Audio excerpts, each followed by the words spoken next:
Razvojno-izobraževalni center Novo mesto je lani obeležil 25-letnico delovanja, letos pa prav tako 25-letnico tedna vseživljenjskega učenja. Od leta 2013 organizirajo tudi parado učenja oziroma dan učečih se skupnosti. Parada učenja je sejem priložnosti za učenje in ustvarjalnost, udeležencem pa so namenjene informativne in svetovalne stojnice, predavanja, delavnice in drugi dogodki. Letošnje leto je seveda prav posebno za izobraževalce odraslih, polno nekih novih izzivov. Se pa vsi skupaj zavedamo, da se tudi v nadaljevanju ne bomo učili nadaljavo, ampak da je ta osebni stik izredno pomemben in verjamem, da se bomo tudi v prihodnje v naših prostorih srečevali z udeleženci.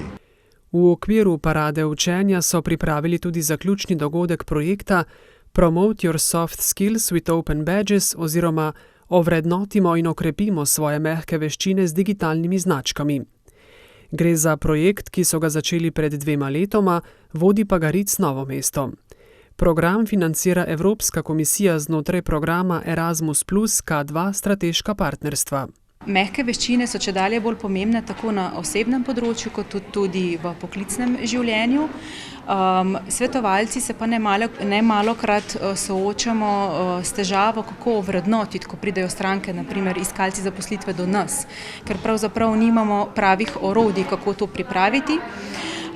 In tudi tu ideja za ta projekt. Soft Skills for EU, namreč mednarodni projekt, v katerem sodeluje 5 partnerjev iz 5 različnih evropskih držav, se ukvarja prav s to tematiko, kako zdaj te mehke veščine ovrednotiti in kako jih tudi pokazati, kaj naprimer obvladamo v praksi, kako zdaj to tudi spraviti na papir. V partnerskem projektu so razvili 5 glavnih modulov mehkih veščin. In sicer organizacijske veščine, sodelovalne veščine, veščine kreativnega razmišljanja, socialne veščine in osebne, se pravi soočanje s stresom je pri tem poudarek. Te mehke veščine smo potem v bistvu na portalu kreirali kot e-gradivo in jih podprli sistemom potrjevanja digitalnih značk, Open Badges. To je čedalje bolj se sedaj uveljavlja tudi med mladimi. Open Badges so pravzaprav enako kot če gremo na izobraževanje in pridobimo potrdilo, dokazilo, da to obvladamo ali pa spričevalo. Prav tako so digitalne značke v e-obliki potrditev teh znanj. Uporabnost razvitih orodij vidijo v več pogledih. Prvič svetovalci, karierni svetovalci, izobraževalci odraslih lahko dobimo učinkovito orodje, kako pomagati našim strankam pri vrednotenju kompetenc, kako jih pokazati vidne. Prav tako na drugi strani iskalci zaposlitve lahko svoje kompetence lažje popišejo in to tudi prenesejo v Europass življenjepis. Navsezadnje pa tudi nudimo podporo kadrovskim službam, delodajalcem, ko se znajdejo pri stiski, ko izbirajo nove kandidate za službe, ker pravzaprav mehke veščine so tiste, ki so čedalje bolj pomembne, ko se delodajalec odloča za novo zaposlenega. Razvoj mehkih veščin je pomemben že pri mlajših generacijah. Tudi zato so na novomeškem RIC-u lani začeli izvajati projekt Všečkam in grem karierni center za mlade. Karierni center za mlade je namenjen mladini, to se pravi osnovnošolcem in srednješolcem, kot pomoč pri razvoju lastne karierne poti. Zaprav nismo konkurenca šolam in pa njihovim podporam na področju karierne orientacije, ampak smo pravzaprav suport vsega tistega, kar bi potrebovali še dodatno. Zelo pomembno je, da ne samo mladi, ko razmišljajo o izbiri nadaljnje izobraževalne poti,